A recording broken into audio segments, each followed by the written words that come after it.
Noong nakaraang linggo, dumagdag na ang Washington State sa Amerika sa listahan ng mga lugar na nag-legalize ng same-sex marriage. Pero dito sa Pilipinas, walang kahit anong panukala ukol dito.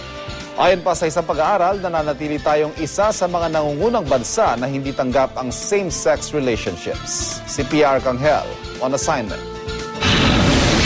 Ang magsing-irog na sina Grace at Allen, Dennis at Danny, parehong nagmamahalan, parehong kasal.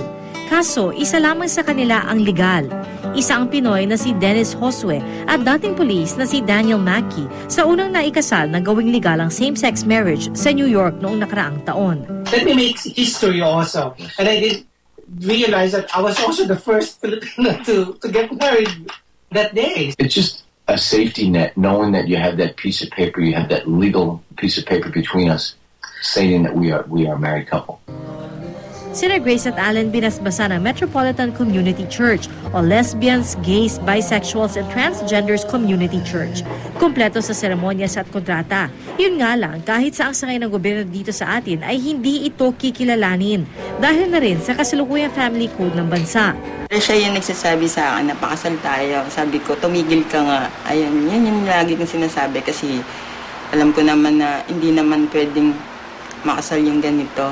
Kasi ako, para sa akin, gusto kong ipaalam sa kanya na yun lang yung pwede kong gawin para mapatunayan ko sa kanya kung gaano ko siya kamahal. Pinapayagan ng same-sex marriage sa 6 na estado sa Amerika at sa 11 bansa sa mundo. Sa Pilipinas, wala ni isang panukala ang Kongreso ukol dito.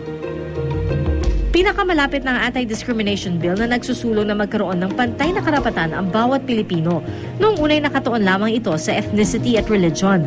Ngunit sa bersyong pumasa sa ikatlong pagbasa, nadagdag na ang mga katagang sexual orientation at gender identity na mahigpit na tinututulan ng simbahang Katoliko dahil baka isingit daw ang karapatang pagpapakasal para sa mga miyembro ng third sex. Nakakababa ng karangalan ng babae at lalaki. Ulitin ko hindi ko hinuhusgahan yung mga third sex, no? Ang sinasabi ko lang, may mga bagay na hindi pwede. Batay sa pag-aaral ng International Social Survey Program, mula 1998 hanggang 2008, isang Pilipinas sa mga nangunguna sa listahan ng mga bansang hindi tanggap ang sexual na relasyon ng 2 taong pareho ang kasarian. Ito siguro ang dahilan kung bakit ang batas na dapat sana'y tutugon sa diskriminasyon ng LGBT singbaba lamang ng ordinansa at noong 1 buwan lang na aproba. Layo ng ordinansa ng Quezon City na sa pamamagitan ng libreng crisis center ay maprotektahan ang mga biktima ng pang-aabuso kabilang ang LGBT. Ngunit ngayon pa lang, sinasabi na nila na labas na raw dito ang same-sex marriage.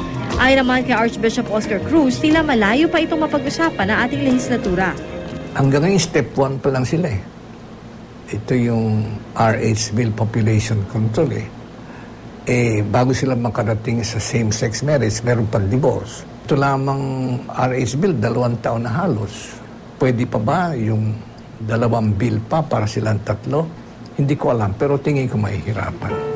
Kaya ang tulad ni Grace at Allen, bagaman tanggap na sa ibang panig ng mundo ang pagsasama sa iisang bubong na parehong kasarian, tila malayo pang magkaroon ng basbas ng gobyerno ng Pilipinas at ng simbahan.